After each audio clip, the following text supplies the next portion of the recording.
Welcome to Taste Like Tea, a podcast in which I talk about myself. My name is Theo. Don't call me Ted. Maybe I should come up with a more cohesive way of describing the podcast.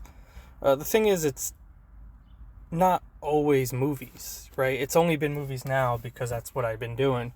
In fact, today is going to be a different episode, completely. I'm going to be talking about a book that I just finished today, less than 5 minutes ago, actually. So I have a very specific way I read so that I can, enjoy things to the fullest extent. You're going to hear some of that.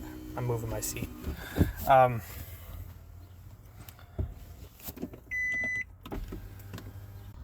So the way that I read is, from left to right, up and down.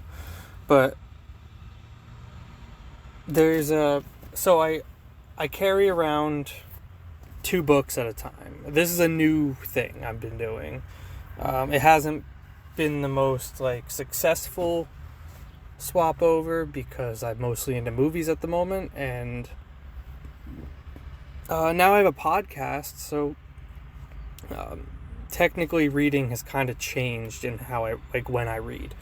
But generally, I have a fiction book and I have a non-fiction book. This is my new strategy, right? I have a third book I carry around, which is a notebook that I take notes on my fiction stories. And then I have another notebook for, it's supposed to be for schedules and, existing and planning and stuff like that. But I haven't used it since the new year. So it's kind of just where I put movie notes if I ever go to a movie theater and can't have my phone out. Or to write things down of what I should remember to talk to my doctor about. I'm talking about reading, though. I read a book. I read 2 books at a time. So, why am I doing it like this? I take notes for my fiction stories that I read, and then I don't take notes on nonfiction. And I do this, it's kind of a newer thing that I'm doing because I like taking notes when I read. It's become a thing that I've been doing for the last year and a half, and I like it. It's kind of the same reason I have this podcast. It's the same reason I write my reviews. It's because I like to catalog my existence, and although I probably don't have the most unique perspective, I am me. I am a person that exists, and I theoretically have at least one thing that someone else would probably find interesting. So I put it out there. That's basically how it is. I don't know how to stylize and oversell myself because I don't like theatrics, and I don't know. I tried having an internet presence for how many years now? Well, not now, I stopped, but my presence used to be a lot of effort being exerted into being seen by more people, and I've come to realize that doesn't matter. I think I'd rather have the things up for the reasons I'm doing them rather than for other people to see them. And it sucks because I have some fucking obsessive thing about looking at statistics, so even though I don't care, or I try not to care, I'm still checking statistics. God, why is today the noisiest traffic day? It has to be hot out, so I have to have my windows open because having the car running for over an hour standing still is dumb. I don't know, fuck outside. I live in New Jersey, so I can't even say like, oh, I can just go somewhere and it be quiet, because no, it's New Jersey. There's very few quiet places you can just casually go to. That isn't home. I don't know. I'm being dramatic and not actually talking about what I mean to talk about. I'm trying to talk about a book. I finished reading a non-fiction book today. Tina Fey's Bossypants. I'm a decent fan of Tina Fey. I'm a huge fan of 30 Rock. So, although I don't care about many of the movies that she's in or wrote, although Baby Mama is still up there as like top tier comedies. But like, although I've never been huge into the stuff she's written for TVs and movies other than 30 Rock, I for some reason really like Tina Fey. I shouldn't say always have, but I have for a long time. And I think even before I discovered 30 Rock, I had a weird respect for Tina Fey. Maybe my mother, because my parents watched SNL growing up, so maybe her name showed up on there. My parents appreciated her writing because she did mostly write on SNL, I think. But yeah, like, I've always been a fan of her. And I was at the thrift store probably over a year ago now, and I saw her book and said, fuck it. Because, $1 for a used book of any kind that has any slight interest is worth it. And, yeah, I bought it. And since I started doing this, like, carrying a fiction and a non-fiction book around, non-fiction I read throughout the day when I don't have time to take notes, and when I have time to sit down and take notes, I will bust out the fiction and the other notebook and a nice pen, because I have a nice pen, and I'll do that. But because of this movie watching habit and now the podcast and blah blah blah blah blah, I've actually been reading more of the non-fiction stuff. I read, and to say I've been reading a lot more is a very subjective term, because I think I've only read 2 books this year. No. If we're talking fiction as well, I've read 4 books, I think.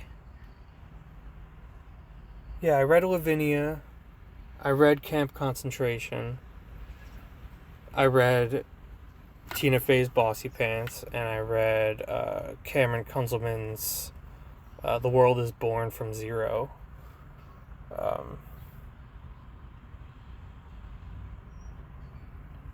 And just in those span of 4 books, the ones I've been spending the most time on are the nonfiction, because I started actively not using social media when I'm on break at work, and I just start reading. It gets me through books, which is accomplishing in itself. It gets me to stop playing on my phone, which is accomplishing in itself.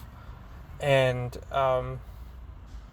it gives me a way to be in the break room and make sure I don't look around. Because once I start looking around, I start noticing people, and that's when I start to want to leave. I'm supposed to be talking about a book. I talk about myself. I don't care. Fuck off. This is my podcast. This is about me. I said 9 minutes ago. Great, there's a car pulling up. I hope it's someone that's on break, that's pulling up for work, because I really don't want to answer the question that this vape store is closed down and this is just a parking lot now. So, yeah, I read 4 books this year. The most recent one I just finished about 15 minutes ago, which is Tina Fey's Bossypants. What is Tina Fey's Bossypants about? I mean, it's about her. It's her writing about herself. after finishing it, I'm pretty sure she wrote it because she turned 40. I'm pretty sure this was like a bucket list kind of thing, where she's like, I have to finish a book by 40. And she's like, what the fuck am I going to write a book about? And it's how she feels like she's seen in well, so that's just it. I like my boss asked me about it today. He noticed I was almost done with it. I'm like, yeah, it's about Tina Fey and how like being a woman in show business is kind of how I generalized the summary. But to say that it's her being a woman in in show business is almost discrediting the entire reason she writes some of the stuff in this book. Because to say a woman in show business is to acknowledge that women aren't normally in show business, which her whole thing is that women are equally as capable as men in show business, especially comedy. You know, because she writes comedy, and that's just a thing she does. I'm holding the book. I'm looking at it. It's one of those paperbacks. It probably didn't cost more than the $1 I spent on it. I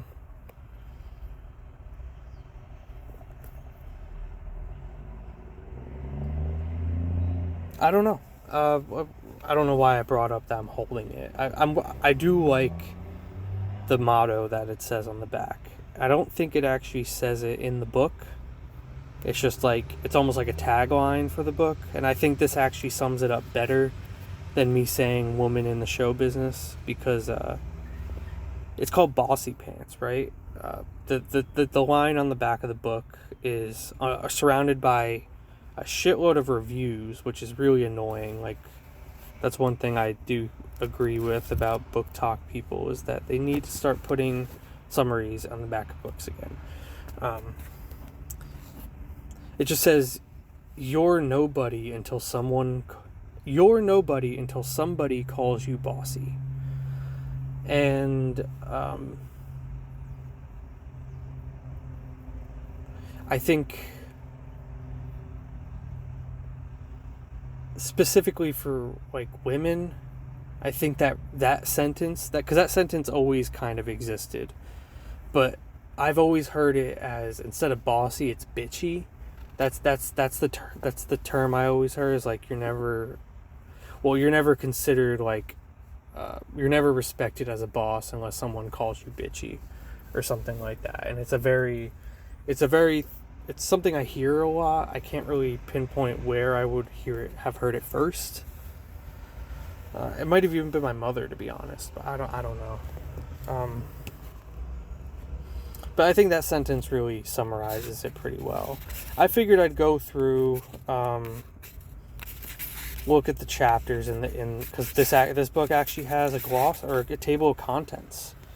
Which, like, how many books have a table of contents? This was made in, 2013? 2013 this came out. 2013 this came out.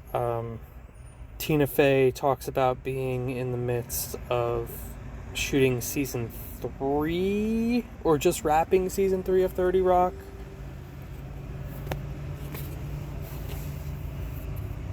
Probably. That would probably make sense. This came out in 2013, which would technically be the start of their first season was 2008, I want to say, so 9, 10...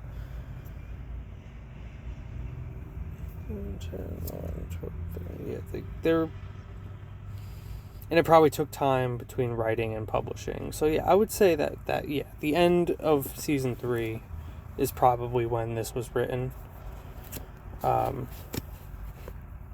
And before I started this, I actually was second guessing doing this episode, because I look at the table of contents and I go, like, is there really stuff to talk about here? And maybe I won't be able to go through it chapter by chapter and break it down or whatever, but I feel like, every time I read this book and then saw my partner next, I'm like, in the Tina Fey book, she says So like clearly she said stuff that interests me. And yeah. So the reason I don't fully know how to talk about this book is because although it is about her being, you know, a boss woman and TV writer and comedian or whatever,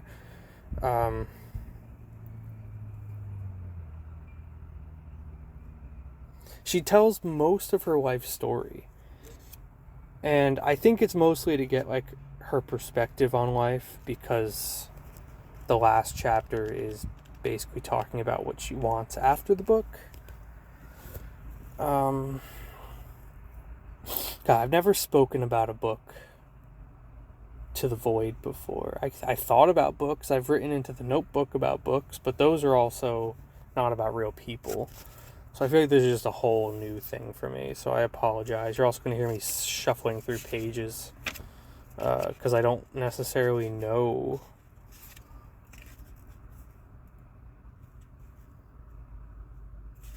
Yeah, the origin story is the first chapter. And it tells, like, you know, the story of... It's just all over the place. That's the thing, too. It starts off with her brother's 8 years older, and she is 8 years older than her, and she's at an accident. Her mother had a baby at 40, just like her. Or, well, close to 40, I guess.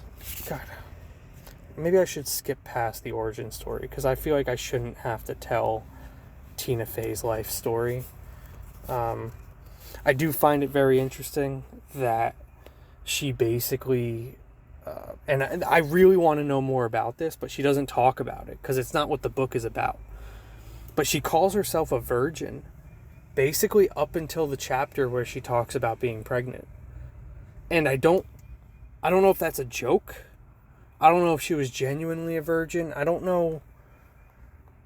And I really want to know, because her position on sex is very borderline non-existent, it seems. It seems the only reason to have sex was to fit in for the most part.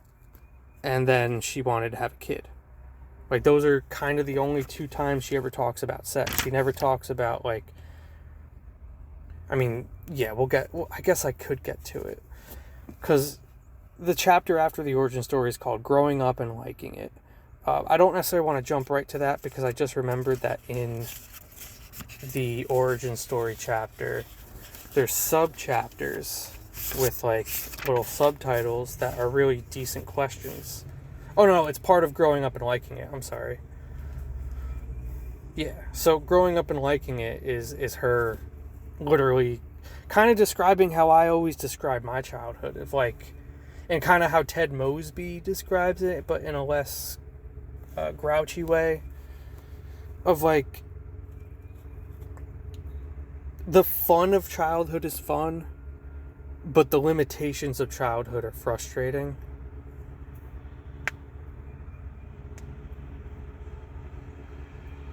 Of course you can roller skate. Don't be silly, but be careful of odor, or neighborhood dogs may try to bite your vagina. Yeah. Yeah, she was quiet nerd kid. I think she ended up being a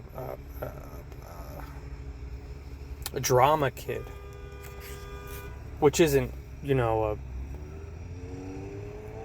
a big thing. It's not a big surprise. God, I hate a lot of things. I'm trying not to say that I hate them, but I fucking hate them. She doesn't like being a child and that's a dumb way to say it, but it's kind of like, can we get to the responsibilities, you know, the important stuff kind of thing?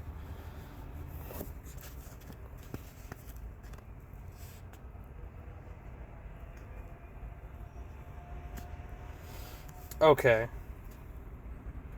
Right. Sorry, I actually had to. I had to I just had to read this sentence, and I kind of just refreshed what actually this chapter is about. And growing up and liking it isn't her saying she wants to reach adulthood faster, although her stories definitely portray that in her. Growing up and liking it is the pamphlet that her mother gave her about menstruation and her experience with like how she learned about menstruation and like the unique struggles of being a woman and that kind of stuff. And you know, her mother, like many parents, didn't really do a good job. You know, the fact that she gave her literature is probably admirable in itself.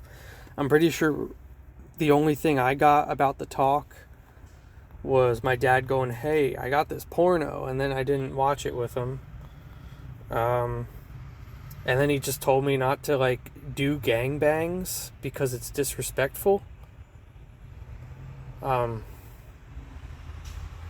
And granted, I was like 14 and went like, yeah, I understand the general idea of sex, but that's genuinely basically the only knowledge I was bequeathed upon. That I was parted with was, you know, don't do any of these gangbangs. I don't think he used gangbangs, but he basically implied like threesomes and up are disrespectful. And I watched the porn he tried to show me too. Sorry, this is about Tina Fey. I watched the porn he tried to show me too, and it was just a very hairy man eating out a woman in front of a fireplace. I don't think it had any narrative. It wasn't like, you know, good porn.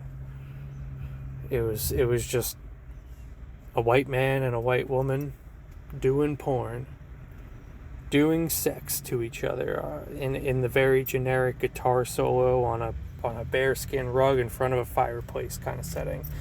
Why am I talking about this? Because Tina Fey also had a bad experience with the talk.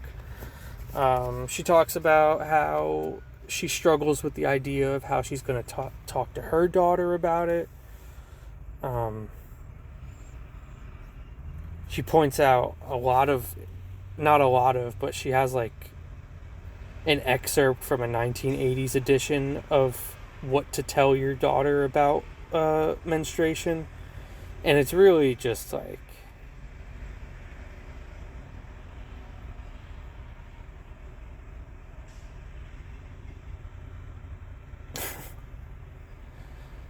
yeah, it's funny. It's not actually funny, but it's funny how she presents it. So she asked the question after "How shall I tell my daughter?" which she talks about with the fact that the important part about the talk is that it happens. Right? It's more about the mutual connection between parent and child, and about the ability to feel safe in a subject like that, I think. Because the first thing under "How shall I tell my daughter" is her saying that in the pamphlet, Growing Up and Liking It, it says that the best way to teach your daughter about menstruation is to talk to her about it. Quote, "Only you, the person who has been teaching her about life and growing up since she was an infant, can provide the warm guidance and understanding that is vital." So, yeah, you know, that's interesting, right? It's just an interesting thing. It's that she brought, and I probably didn't talk about it right, but that's what you get. Because I'm moving on to the next question she asks in this chapter. When did you first know you were a woman?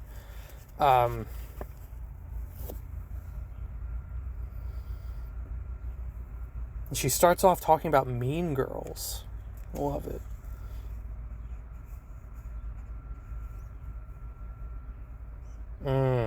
Yes, yes, yes.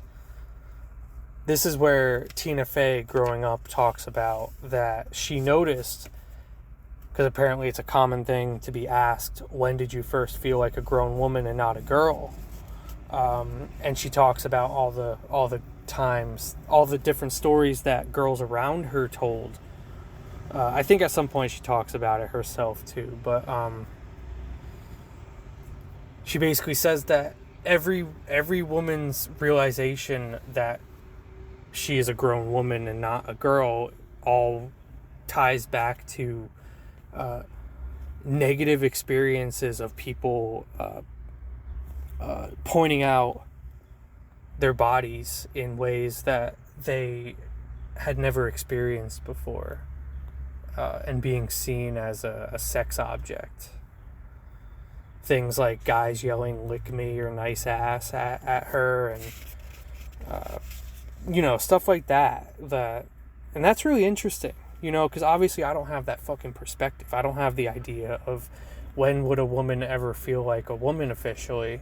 Like, what is that dividing line between girl and woman? Because it's not puberty, it's not.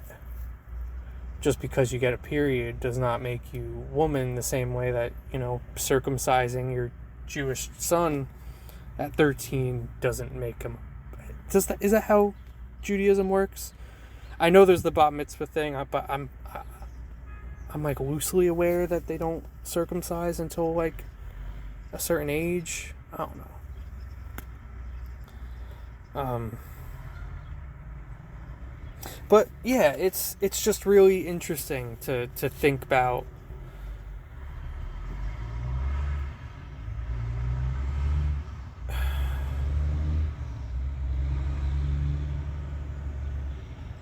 a dude drove by and yelled "nice tits." Embarrassed and enraged, I screamed after him, "Suck my dick." Sure, it didn't make any sense, but at least I didn't hold in my anger. Thankfully, yelling "suck my dick" is not the moment I really associate with enter womanhood. For me, it was when I bought this kick-ass white denim suit at the mall. So I think that's another dividing line between Tina Fey and how she sees herself compared to other women. I won't dig too deep into it because I spent the last 20 minutes talking about this chapter. Not 20 minutes, but suburban girl seeks urban health care.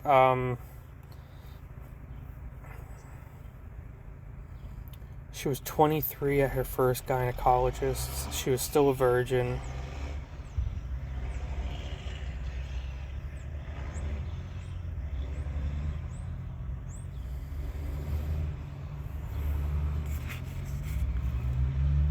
Yeah, I mean, yeah. So this is where that conversation starts, and of her being a virgin, is the suburban girl seeks urban health care, and it's her at 23 getting her first gynecology exam, and saying that she knows she didn't need it because she hadn't had sex yet, so there's not any issues that she would have been encountering.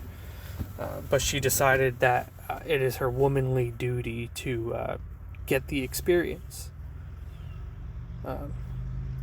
So why not be proactive about my health like the educated young feminist I was? Oh,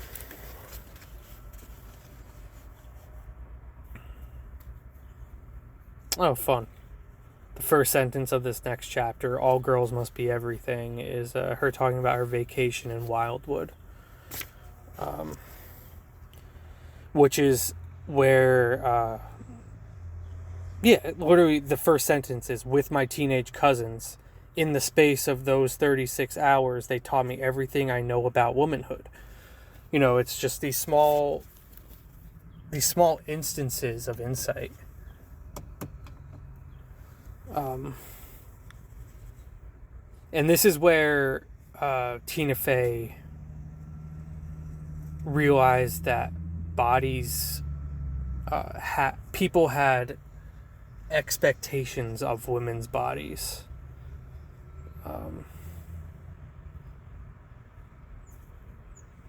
Isn't this weird, me talking about this? It's totally fucking weird. I don't know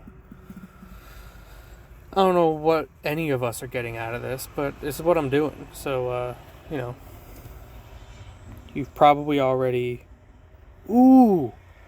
Maya Gunhilda's accepted my follow request on Instagram? Bro. Maya Gunhilda is amazing. That's awesome.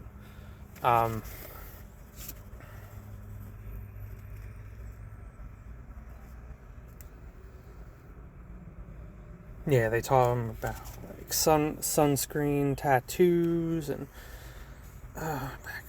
I shouldn't be reading all of this, but this is basically where she became aware of things that can be a problem to people, and she gives off this whole list of incorrect, she uses in quotation marks, features of women, deficiencies, if you will, and stuff like big pores, cankles, 5-head, like literally just nipples too big or too small, which is interesting. I've always heard the complaint of nipples too big, but I've never heard nipples too small. But at the same time, of course that's a thing. Of course that's a complaint. No calves, which, like, bro, the 1980s to the 90s was like the flattest era ever. I think it's in this chapter where she points out specifically that the women's body standard didn't appreciate asses until Jennifer Lopez. Yeah, Jennifer Lopez did that cover of a magazine where she apparently like showed off her ass or something, and it started a bunch of shit that I definitely didn't pay attention to at the time, because I said, and I probably still would say it now, is like, why would anybody pay attention to the shit to begin with? I similar to Tina Fey, I suppose, would say that I just didn't... No, I shouldn't say that, because clearly Tina Fey tried. She's experienced life in a way that told her that she didn't need to care. Well, she found out through these experiences, whereas I kind of already formed these opinions prior to hearing them, I guess.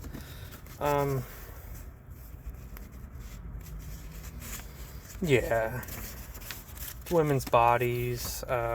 She goes into a list of unique features of hers that she knows could be seen as bad to other people, but that she's come to appreciate. And I think it's an important list for somebody who is very self-conscious to read, because the ability to accept yourself is the ability to see your shortcomings. And, she took, and I'm quoting her again, personal inventory of all her healthy body parts in which she is grateful. And she goes down the list of things that some I'm aware of, that like the first one on this list is straight Greek eyebrows. I never knew that Tina Fey was Greek, so I just never assumed, and I'm really bad at identifying nationalities through looks. Italian is probably the only time I can do that, and only certain Italians, because I mixed up a German woman the other day for Italian, so but the first thing on this list is straight Greek eyebrows, and that's something my partner comments about me all the time, is I can grow a unibrow, and for some reason my eyebrows connect to my hairline at my temple. And reading Tina Fey write those words, they start at my hairline at my temple, and left unchecked will grow straight across my face and onto yours. Other than my partner going, why are your eyebrows growing there? I felt no understanding about it. I just thought, oh, I guess that's just a thing I have to deal with. But no, it's a thing that exists that, without Tina Fey acknowledging it herself, I would never have understood that. It's a Greek thing specifically. You know, and that's just the first thing on the list. She goes into stuff, things I can't, fully sympathize with. Uh, a small high waist and a wide set knockers that aren't so big. I think I also have the droopy brown eyes that confuse predators into thinking I'm on the verge of sleep. I've always been told that I looked like I've been on drugs or similar stuff like that. Been sent to the office and asked to be drug tested because I wore the wrong clothes or something. I don't know. All right, here we go. Now we're getting on to the 35 minutes in. We're finally getting on to the showbiz part of this book, which, for the record, is only 26 pages in, is when Delaware County summer showtime starts.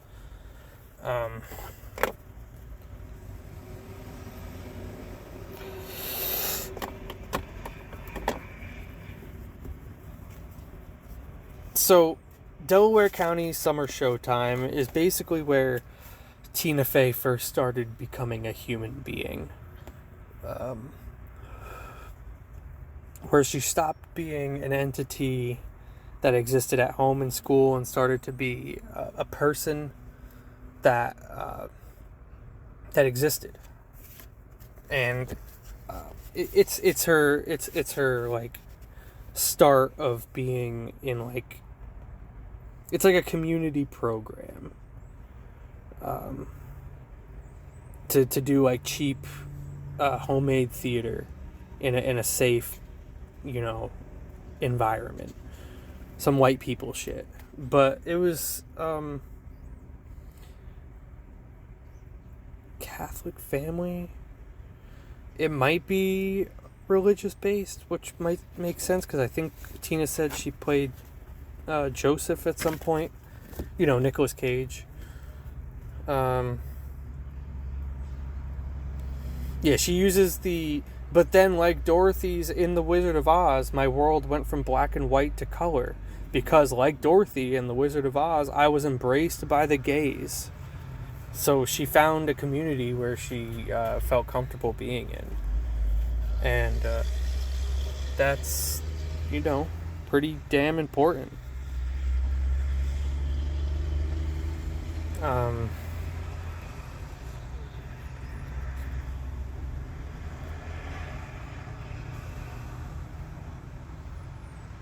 Sorry, I can't keep this book open for too long without just wanting to keep reading it, even though I just read it within like the last few days. But yeah, she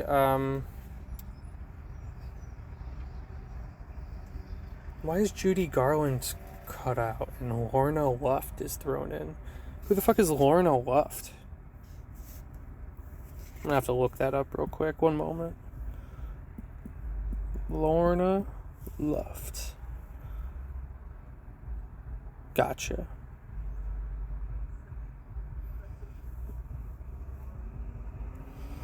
I think, oh wait, Life with Judy Garland, Me and My Shadows. It looks like she played Judy Garland.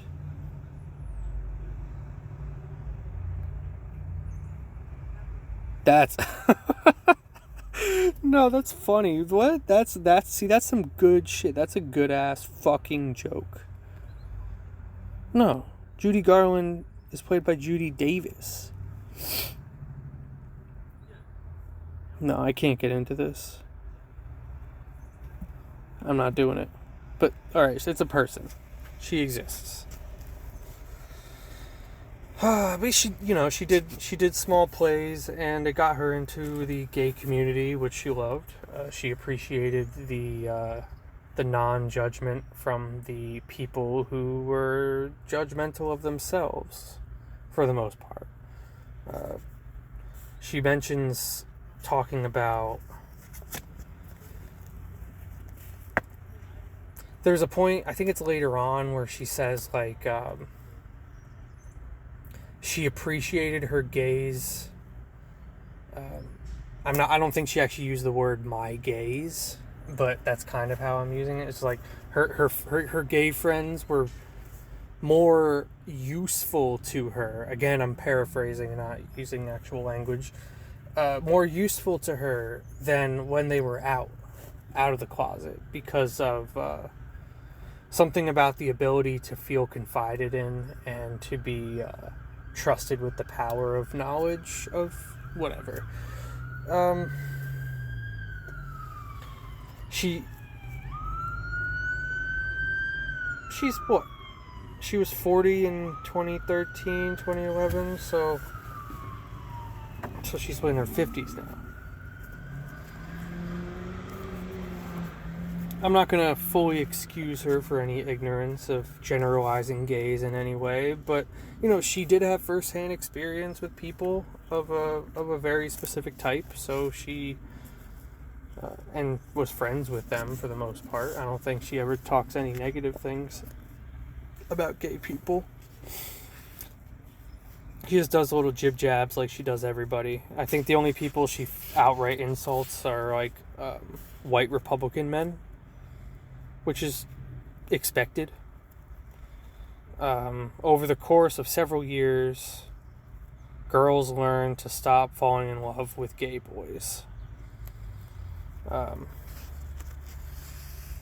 I guess that was a big difference between Tina Fey and quote-unquote other girls, would have been that she wasn't hanging out with the gays because they were interested in them sexually or visually. It was because they were truly just people she was comfortable being around and talking to.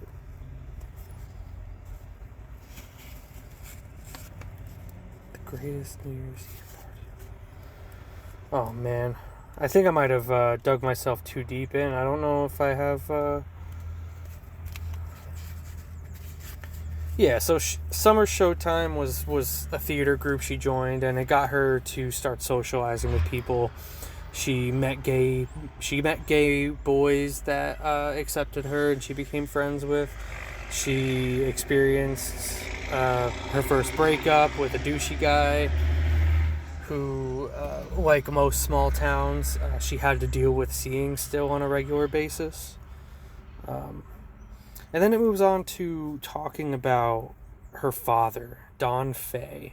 And this is a really interesting chapter for me because it's a lot of her reflecting on what fathers' responsibilities should be. That's the thing she covers a lot in here, and why I think it's cool that she talks about her childhood is because she I don't know if she 100% does, but she feels she's comfortable enough with the understanding of what children need to, maybe not what they need, but maybe she understands what she got from her parents and how she turned what she got from her parents into what she is today. I think that's kind of what's going on. Because although she generalizes it in a way of, I think she goes like, a girl needs blank from her father, I think she's very obviously, just reflecting on herself. And she talks about how a big part of her father's influence, apart from being kind of short-tempered, always dressed up, like he's always dressed well and presented well, kind of a pretentious, not pretentious, but kind of like excessively masculine man, but enough of like an understanding of people to not be shitty to women. It's a very specific combination of stuff that she talks about, but the thing about it that I found to be interesting, because I think it's something again that I related to, is her perspective on fathers, or maybe just parents in general. But I want to say it's during this father chapter where she says that children need to have a conscience, a fear of getting in trouble, instilled onto them in some way, shape, or form. They can't, not the fear of the parent themselves, but the fear of doing something wrong. And like teaching them that consequences exist, and it's a very obvious parent thing to think of, but the way she words it is, let me see if I can find it.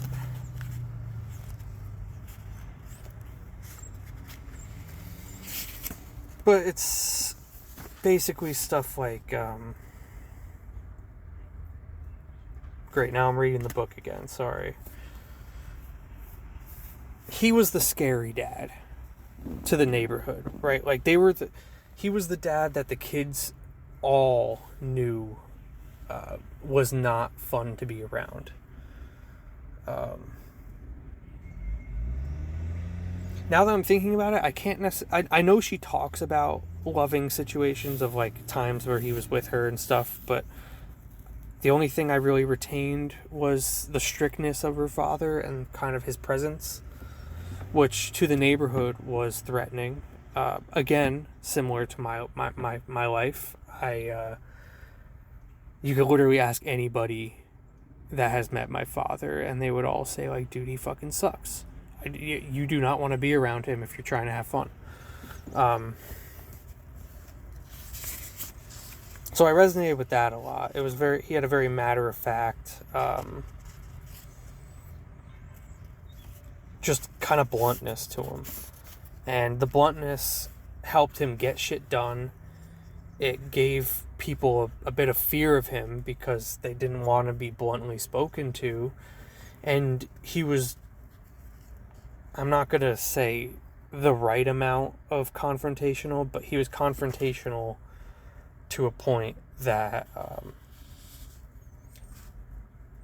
it was more respectable than it was kind of grouchy, shitty old man. What have I gotten to? To instill a fear of consequence is, again, a thing that I resonated with, because I very much have a instilled fear of doing wrong.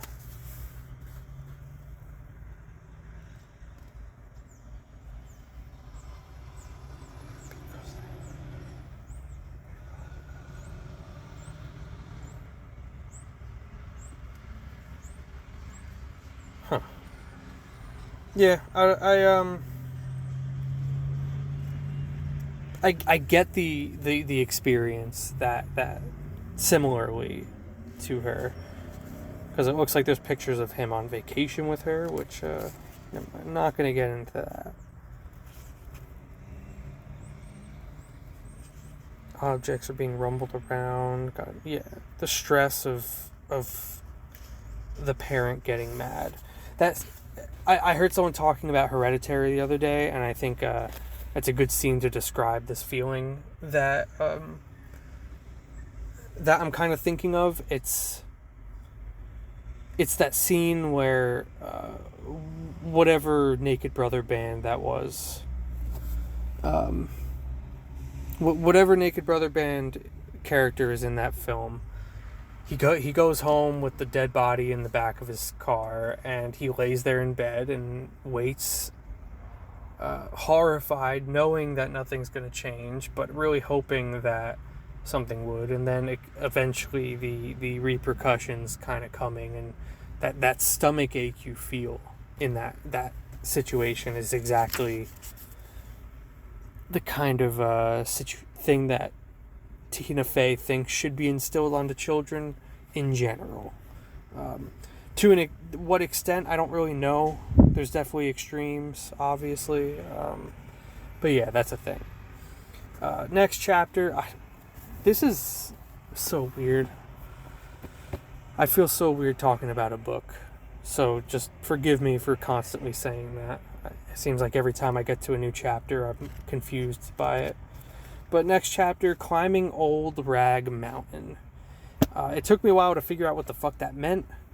It's literally just a mountain in town that kids will climb up as like a rite of passage, and apparently lovers would go up there to make out and do over the pants stuff or whatever.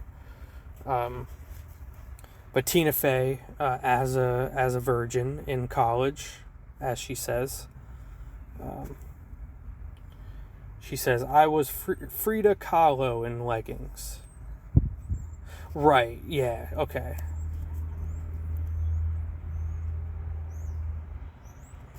Yeah, funny. Yeah. Climbing Old Rag Mountain. So she's in college and she gets invited to climb Old Rag Mountain. She goes up with a boy. That boy brings another boy. Luckily, it doesn't turn into, oops, he was gay the whole time and she just tagged along. It was actually just a guy third-wheeling it. But they climb the mountain. I think one of the dudes, like, falls off of one of the cliffs because it's like a rocky mountain. And he fucking falls. But they make it up anyway. Blah, blah, blah. Things happen. I'm pretty sure things don't happen, actually. I'm pretty sure the whole thing with this whole climbing the mountain is that she gets up there, she gets up to like basically the point where she probably could have had sex, and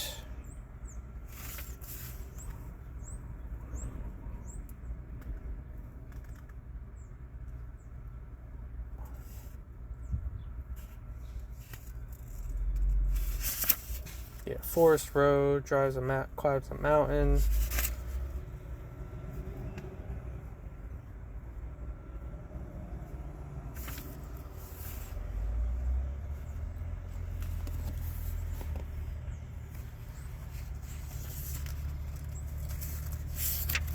I think I got too far. I don't know.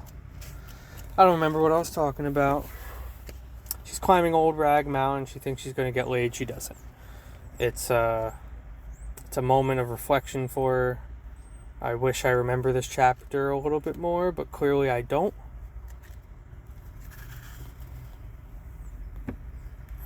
And then she starts working at the YMCA.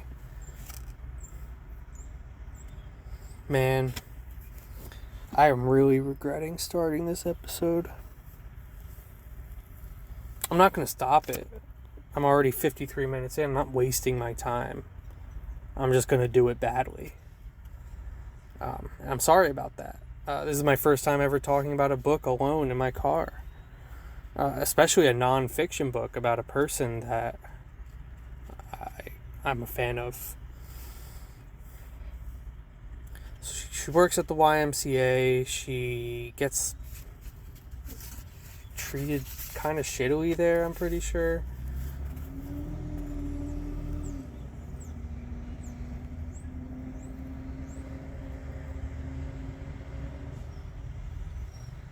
Oh no, she couldn't get a job at any theater. She was trying to, and she ended up having to go to the YMCA because it was the best place. It was the only place that would hire her.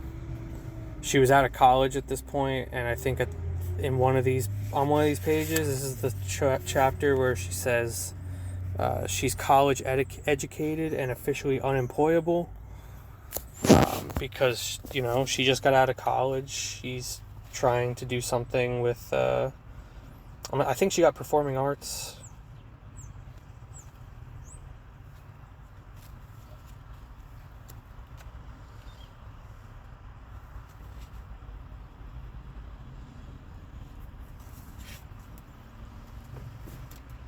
The YMCA. Took the first job because I wanted so desperately to like it, which I totally get. I totally wanted to like my first job too, and I think I did for a while, but I definitely don't and didn't actually. Yeah, she just worked the desk at the YMCA. There was some person that she wasn't a fan of that worked across from her. I think she took the position from her when she got promoted, even though she quit her job after a year. Is that what this is about? It's about her first job. YMCA is her first job. I'm working through this as you're fucking listening to it. This isn't me planning nothing, which is probably not a surprise. But, so she gets her first job at the YMCA, which I don't think is actually true. She gets a job at the YMCA. She gets a promotion at the YMCA, takes someone's position, quits it. What the fuck?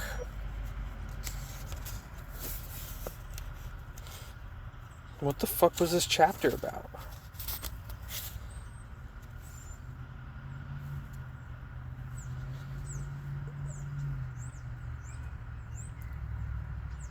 Yeah, she steals the office job from Donna. It was easy. She used the job to pay for improv classes, which I think she speaks about, that everyone in her improv classes basically only work to pay for improv classes. And as long as they had enough money to pay for improv classes, they were happy.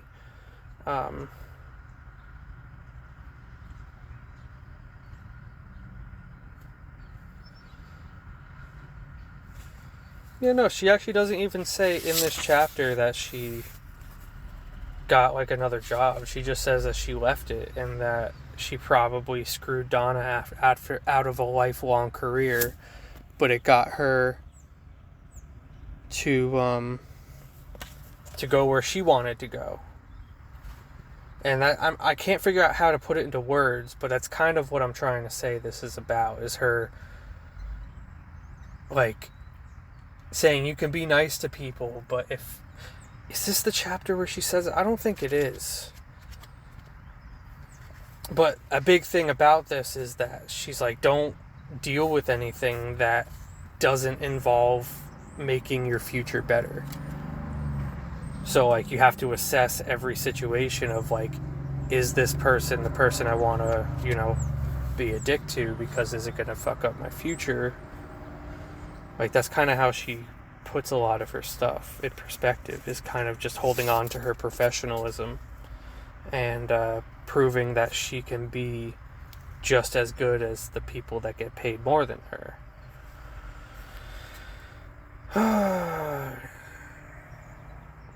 Windy City Full of Meat. What is this? This is her going on her first improv travel show, I believe, right?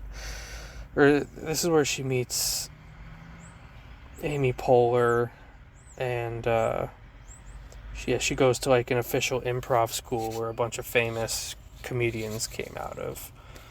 Don't remember what it was called. Second City. Oh. The most fun job I ever had was working at a theater in Chicago called the Second City.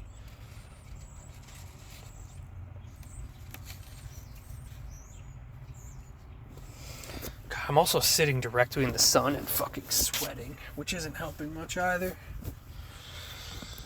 I just have a world full of complaints, don't I, huh?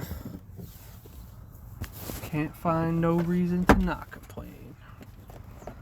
How about another reason? My sun visor doesn't reach across my whole window, so I can't block the sun from my left side. That's cool.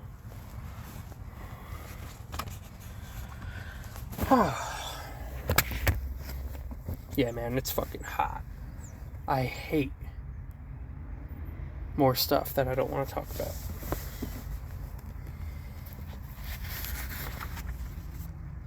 Rules of improv. Yeah, she goes through, there's these like breakaways with different font, where they're kind of like mid-sentence too. It's really weird. I was in the blue, and then there's 3 pages of something, and then it continues company or blue co, as we called it.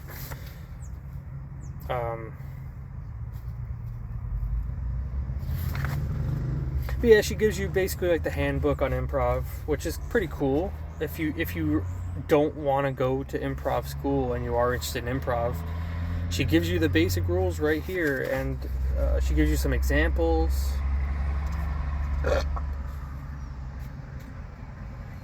She gives you some examples of what not to do. It's cool. It's a very useful spot.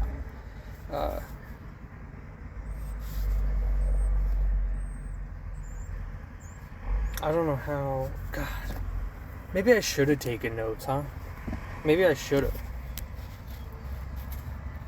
I could have at least, like, put a highlighter to the book, but I don't like doing that either. Yeah, so this is where she... so she teaches you and tells you about her learning the basics of improv, which is... like I said, 3 pages of pretty decent information.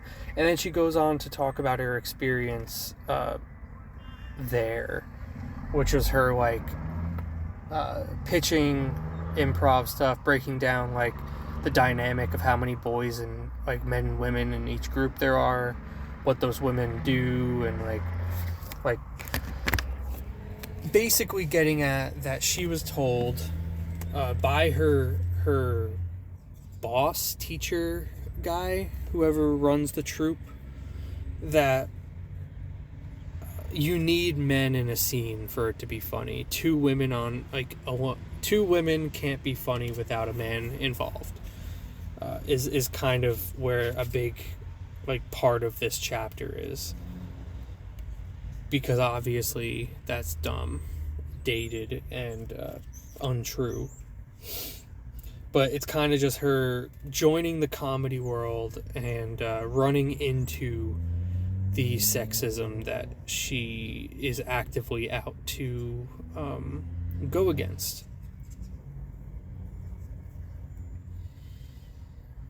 So I think right there is a moment where she realizes that she needs to get above performer. And I think she already planned on doing that because she likes writing. I think by that point she likes writing. And spoiler alert, she does end up writing.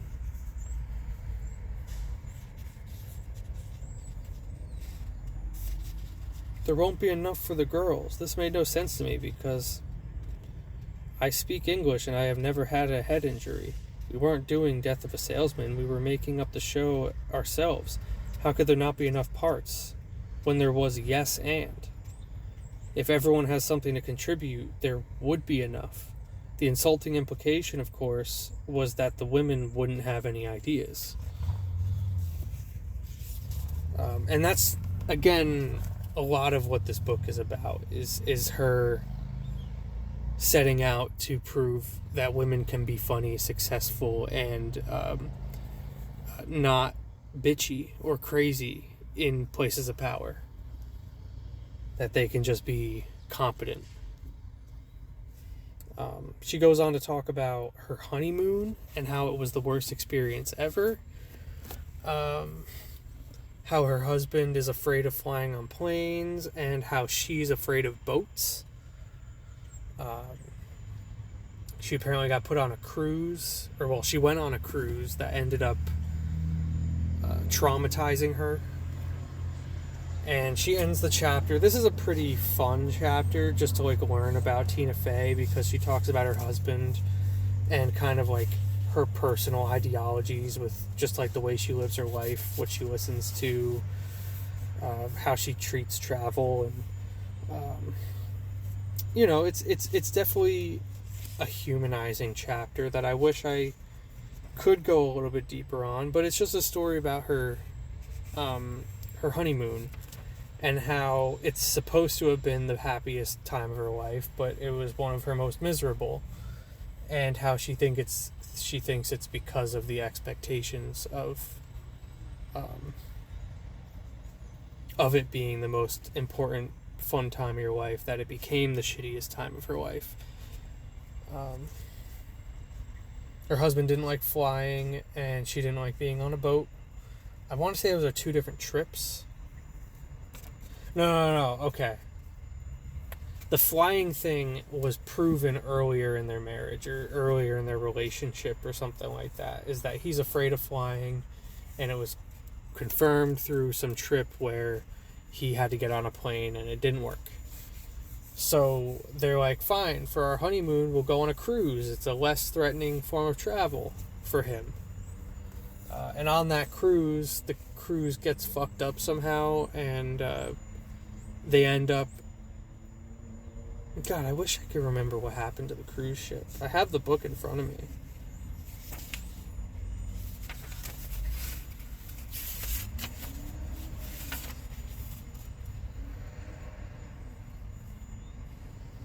Oh, cool, and this is where she talks about Titanic, which I do want to mention, but real quick. Whatever happens, the cruise gets cut short and she gets dropped off in Florida. Her home is not in Florida, so she is forced to take a plane with her husband back home. And the whole thing is that even though it was supposed to be a round trip on a boat, she still ended up having to get on a plane, and she procured some sort of anxiety pills that exist. There's apparently over-the-counter anti-anxiety pills that I should probably have known about my entire life, but didn't. But this is a part where she mentions Titanic, and she talks about the scene where Rose jumps off of the lifeboat she was on to go save Jack because Billy Zane is hunting him. And she says that in her not... Right, okay. Yes, sorry. Let's take one more step back. Her husband is like... well, I think first she asks, like, would you let me go if they said women and children first? And I think he's like, I really wouldn't want to be separated from you or whatever, or something like that. He basically like gives the I love you so much that I would rather die than leave you kind of answer. And Tina Fey is like, well, I would absolutely leave you for a lifeboat because I'm not dumb. She's like, if I have an opportunity to guarantee my safety rather than completely put both of our existences at risk, I'm taking the guaranteed safety. And she said she didn't want to start off her marriage on a lie because it was her honeymoon. But so she brings up the Titanic of Rose jumping off the lifeboat to save Jack, and she says that is one of the single most selfish things that Rose could have done in that situation, because it not only leaves an open space on the boat, on the lifeboat, for somebody else that could have been on it.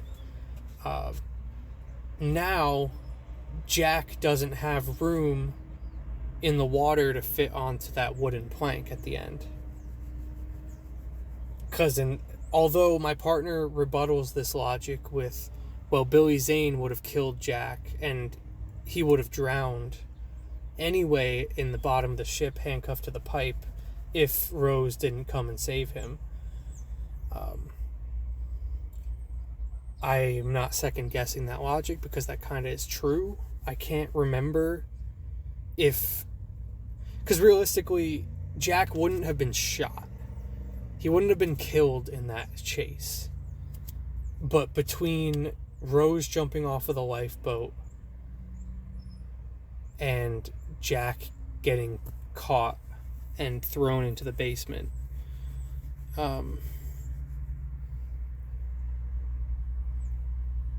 Tina thinks that he could have gotten out. Realistically, maybe, because I think the only reason he got locked down there is out of spite. And maybe Rose being there to not being there to stop him wouldn't have been like, oh, this bitch is really in it for him, huh? But yeah, she blames Rose for Jack's death. And although I do agree with my partner's logic that it doesn't work exactly, because there's some other stuff in between that would have killed them, I get the sentiment, and I totally respect the idea. Jesus Christ. Mommy's beauty. The secret to mommy's beauty. What the fuck is this about?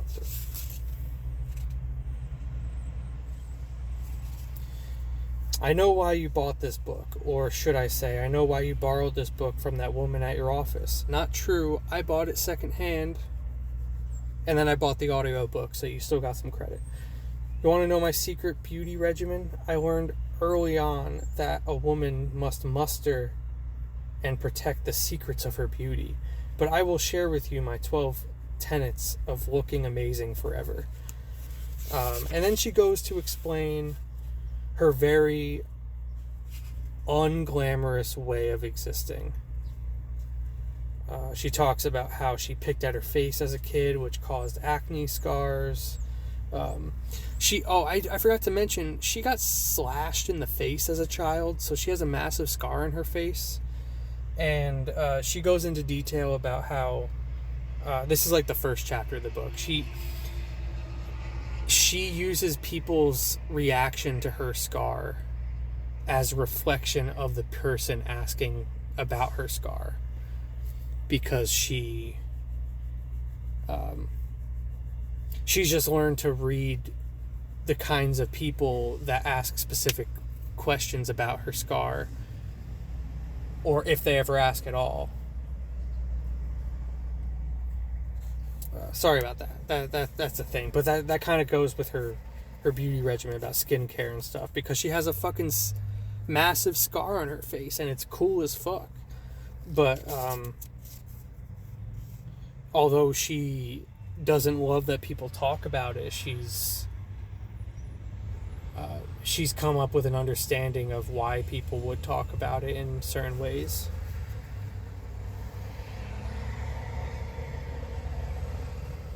The right undergarments are an essential part of your silhouette.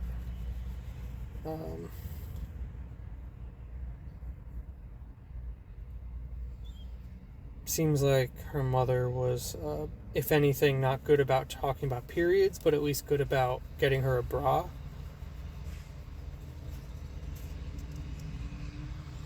She claims that this early breast-related humiliation of her mother forcing her to try bras on in public over her shirt in JCPenney is why she never felt the need to participate in Girls Gone Wild in her 20s, which is another one of those parenting insights that she has about, like, why she thinks she turned out the way she did is because of early traumas that were instilled onto her. She mentioned skincare, talks about basically she's very sarcastic. This book is funny. She's a comedian, she's a silly gal. So like when she says skincare, she's really saying just buy some simple lotion and maintain your skin from a young age. It's not about what you use on it, it's about when you start to take care of it. Not what you use to take care of it, it's when you start to take care of it. Kind of like your teeth, same thing. Consistency is important. Water drinking, which she is not good at doing. Don't be afraid to try outside of the box skincare solutions. Basically saying that don't stick to one care treatment, even if it doesn't fully work. Just keep trying shit.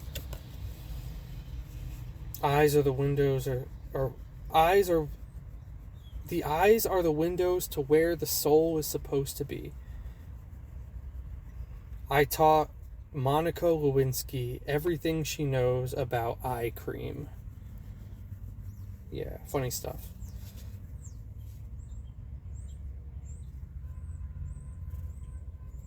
Yeah, eye cream. Space lasers. She talks about how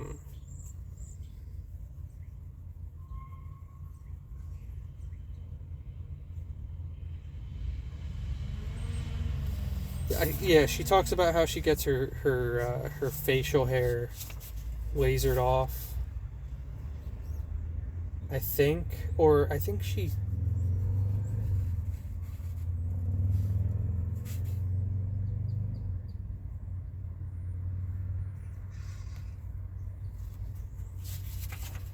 Sorry. For a while, I was getting my laser money removal done by a fancy doctor on Park Ave. One day I went to see about hormonal acne that wouldn't go away on the jawline. The doctor injected her with steroids on the spot, which left a scar. So now she has a second facial scar.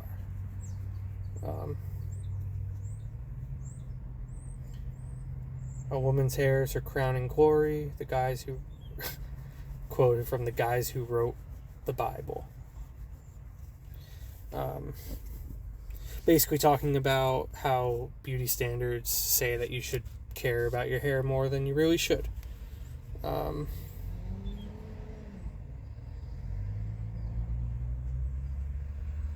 You know, the thing is about this whole chapter is sarcastic because it's really just her saying, like, beauty standards shouldn't be a thing.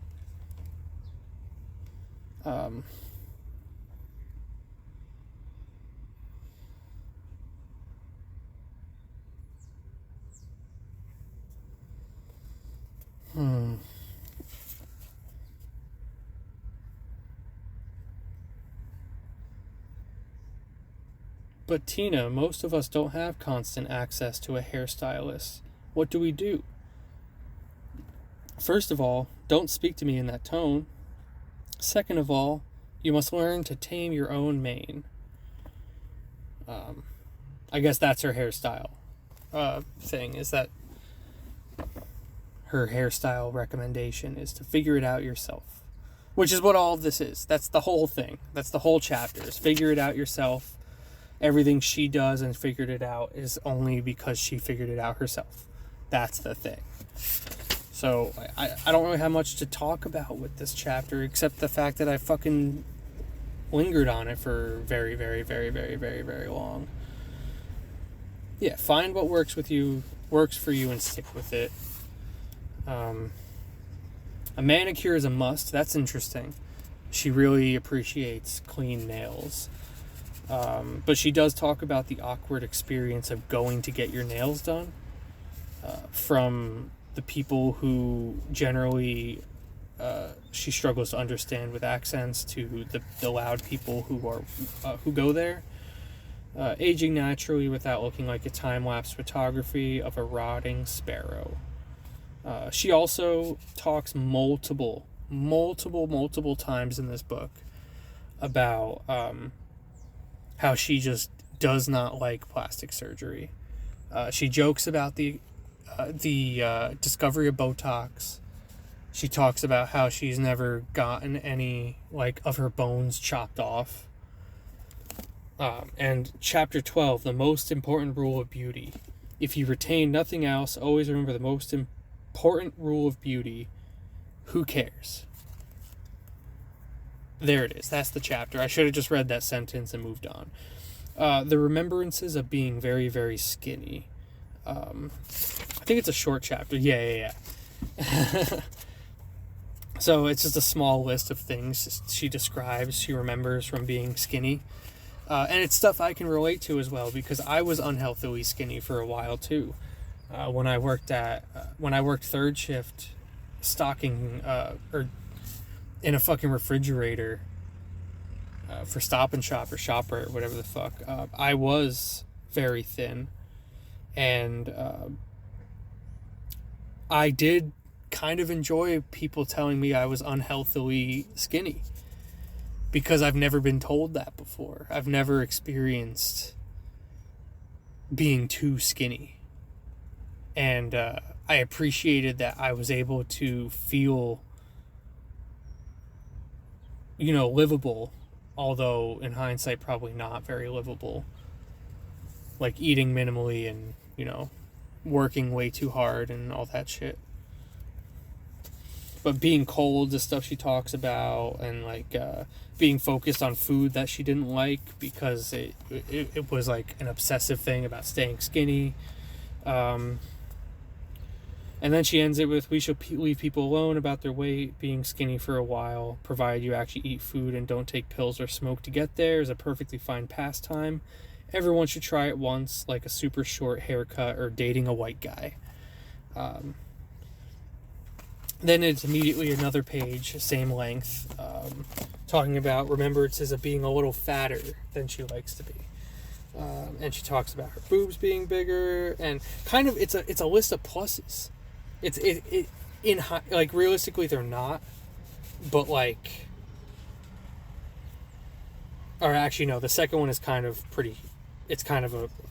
I once left a restaurant in the middle of dessert to get to Krispy Kreme before it closed. That's a Liz Lemon ass thing to say, and it makes me appreciate 30 Rock just a little bit more. This whole book makes me appreciate 30 Rock a little bit more, not just because she talks about 30 Rock in it, but because even when she's not talking about 30 Rock, I can still find 30 Rock episodes in these words.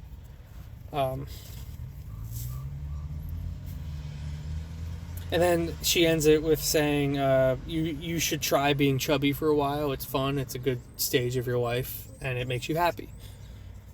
Just make sure... Oh, here we go. Yeah, I like this line. It's a little fucked. And being chubby for a while, provided you don't give yourself diabetes, is a natural phase of life and nothing to be ashamed of. Like puberty or slowly turning into a Republican. Now, I've heard that before, and I understand how it works. But I can't tell if she's joking about that or not. A childhood dream realized. Right, so now she's working at fucking Saturday Night Live. She got a writing position. And she starts pushing for women-focused comedy.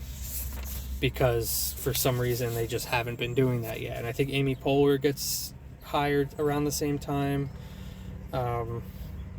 She writes some sketches that are pretty popular, but the first thing that comes to mind when I look at this chapter is she gets a list of things that her boss taught her. Things I learned from Lorne Michaels, which is the guy that was her boss essentially, kind of a mentor in a way. And she goes on like a long list similar to her beauty standard stuff, except a little bit more professional about it, although still sarcastic in a way. Producing is about discouraging creativity, which is when she realized, that if everyone is trying to be creative, then nobody gets to be creative because everybody doing something crazy makes it incohesive rather than one crazy thing being made really well. So it makes it so you have to say no to a lot of good ideas because they're going to interfere with better ideas. And it's just something you have to accept, and you have to be able to say no to things like that. The show doesn't go on because it's ready. It goes on because it's 11:30. You can't write things perfectly. This is something I need to figure out with my screenwriting. I'm rushing through this a little bit because I have like 10 minutes maybe at best. And I don't want to pick this up later. If anything, I might have to cut this up into 2 parts, which I also don't want to do. But basically, you can't perfect your work. You have to just accept that what you wrote exists, and you gotta hope for the best. I can relate right now because I'm trying to write a screenplay, and I read it back, unfortunately, which I know I'm not supposed to do. And now I haven't written for over a week, so like I need to stop feeling like I need to make changes to things that happened already, and I think I need to work with what I already have. When hiring, mix Harvard nerds with Chicago improvisers. You need Harvard nerds to make witty societal jokes, and you need Chicago improvisers to be silly, goofy, and eccentric to kind of level each other out. Television is a visual medium.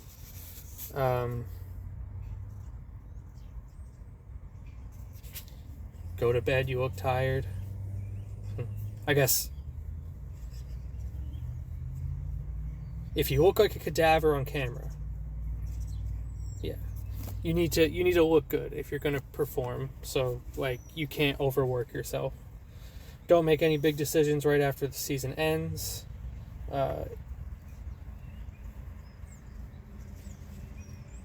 I guess you're not guaranteed to have a job sometimes. Small. This is the same advice they give people who just come out of rehab after a grueling period of work, or what passes grueling work in a soft-handed world will crave some kind of reward. Don't let this cause you to rush into a big decision like a new house or a marriage or partial ownership. Yeah. Never cut to a closed door. She gives an example of a time where they cut to a closed door and it waited too long, and an executive claimed that they completely lost the audience for that exact moment.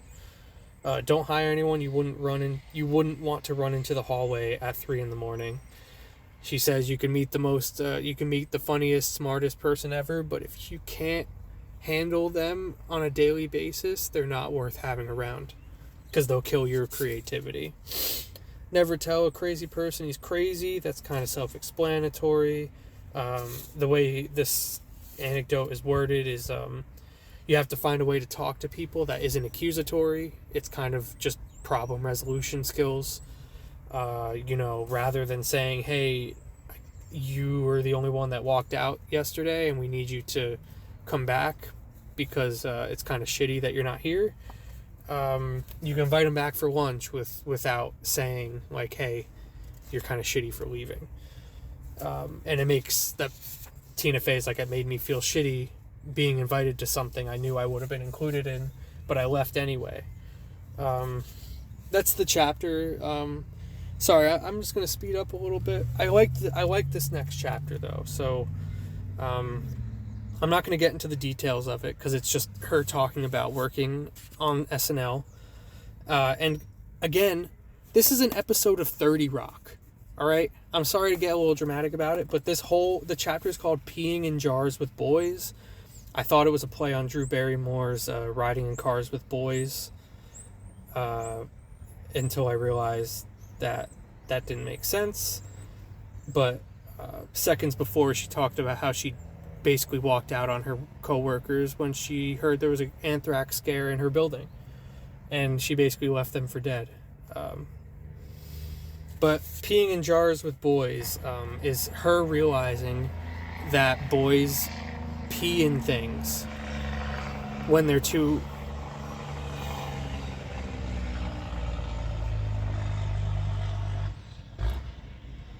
Boys pee in things when they're too lazy to go to the bathroom. And she just never realized this. She went into a coworker's office and went to pick up a cup, and the dude's like, "No, dude, that's my piss. Don't touch my piss."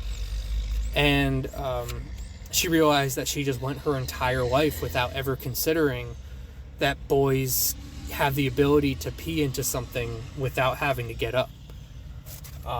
And then in return, this is actually my favorite part of this book, is she pushed for something called Kotex Classic. Apparently there was this... She tried to... There's SNL bits where they do silly commercials. And the silly commercials were...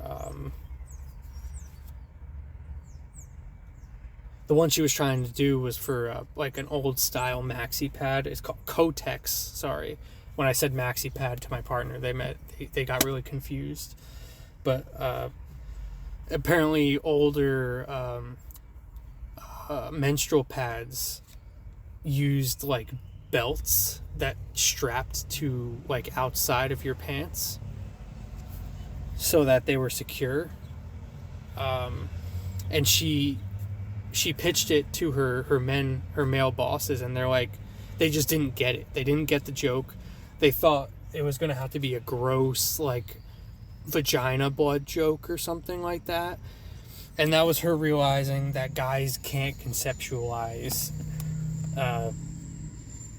the commonality and casuality of the regular use of menstruation products. I don't know what the right word is for.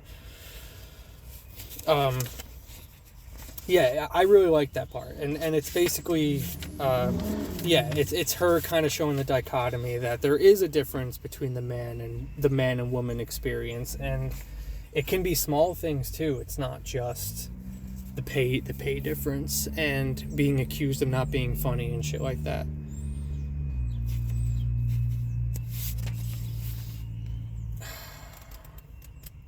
There's literally like 120 pages left in this book that I haven't gone through.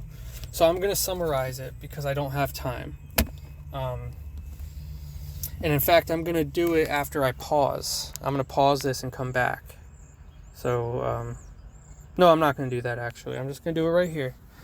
The rest of the book talks about her experience with 30 Rock, her having a child, which I kind of regret not talking about because that was a really endearing thing. I just read that today.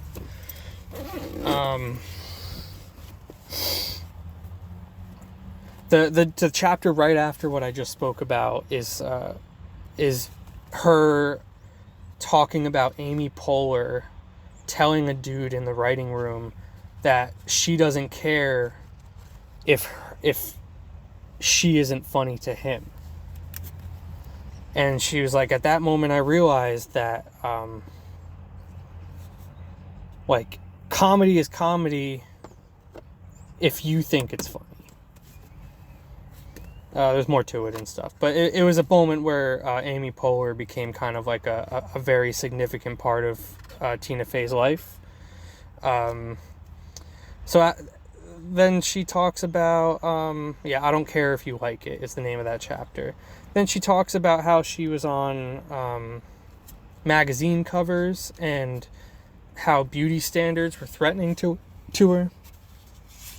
And again, another 30 Rock episode about the experience of being a woman on a photo shoot for the cover of a magazine. The show definitely exaggerates it, but she goes into pretty crazy detail about what it was like to do it. And it ended up being more, she said, it's only fun if you allow yourself to be comfortable, because it's inherently an uncomfortable experience. But because everyone is there to do a job, they don't want to fuck around, but they also don't want to waste time. That's the same thing. But, like, to be comfortable at a photo shoot about yourself is to act comfortable at a photo shoot about yourself, because people are going to reciprocate what you give them, which is a very general idea. She has this chapter called Dear Internet where she basically insults people that she saw post online about her, which is pretty fun. She talks about 30 Rock being an experiment, about how it was intended to be a straightforward sitcom, but because she's a fucking weirdo and hired a bunch of fucking weirdos, that the show became fucking weird. Talks about comedy with like meeting Oprah and the restrictions of having real people on stage. She shows you some screenplays, some actual scripts from when Tina Fey was on SNL playing Sarah Palin, which I think might be around the time where I became aware of her, because my parents again watched SNL, and I have a lot of memories of that series of years. But yeah, you get some insight into like the writing process. She gives you a breakdown of the people who were involved in the writing team, which is really cool. Like Donald Glover was one of the first people to ever write for 30 Rock. Here's right after the script showing the opening live from New York at Saturday night, opening Colt, whatever that scene is with the Sarah Palin and Hillary Clinton, she ends it with, that night's show was watched by 10 million people, so I guess that director at the Second City who said the audience didn't want to see a sketch with two women can go shit in his hat. Legend. She talks more about her experience on, like, being Sarah Palin. She talks about how seriously she took portraying Sarah Palin, because although she politically agreed with, like, she has her own politics, right? She has her own political views, but she specifically made it her goal with writing these sketches that it wasn't personally attacking any of the political candidates. So they made her. Sorry, I'm at home now. It's like 2 hours later. I just wanted to close out the episode instead of it just ending in the middle of a sentence. She didn't attack any of the political people. She actually kind of just did one of those, like, insult everybody kind of things. And everyone just had fun with it. But yeah, by the end of the book, she's 40 and talking about considering having a second child. I kind of glazed over her entire having a baby thing, but she did have a baby, and it's just weird. I think I said it in the beginning, but, like, she basically called herself a virgin up until she said she had a baby. Like there was just no in between. So it makes me wonder if her husband is, like, her first partner in general. But that's just a speculation. Anyway, anythingbutted@gmail.com is where you can reach me for whatever reason. Clearly I'm not very good at doing this because I didn't even finish the entire book. So that's a little shameful, but I'll take it as is. First time I ever read a book and spoke about it. Clearly I need more than an hour and a half to do so. So maybe next time I'll just do what I watched. Unless I, play a video game, or, maybe next time I just won't talk about a book chapter by chapter. Anyway, goodbye.